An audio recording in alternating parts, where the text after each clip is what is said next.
Razer BlackWidow V3 Pro, best for gaming. The BlackWidow V3 Pro screams Razer, from its premium build and keycaps to its flashy RGB, media controls and included wrist rest. It's a fantastic option as a full-sized wireless gaming keyboard, but it's expensive and needs software to change the RGB. It really is the best wireless keyboard though on the market. The BlackWidow V3 Pro looks like many of Razer's keyboards. Take its showy media dial or the slithering snake emblem on the bottom of the keyboard and its included plush leatherette wrist rest.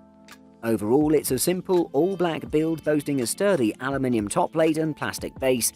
Most of this keyboard's flash comes from the RGB, which Razer's never been too shabby at, but has upgraded even further by debuting transparent versions of its mechanical switches that are supposed to help the LEDs shine through more.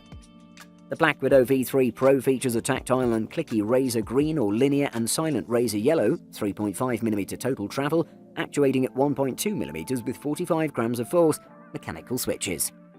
Out of the box, it's programmed to turn off after 15 minutes of inactivity. With these settings, my review unit averaged a little over 14 hours before needing a charge. The Razer BlackWidow V3 Pro delivers on Razer's reputation of high-end gaming. Definitely one of the best laptop keyboards in 2021.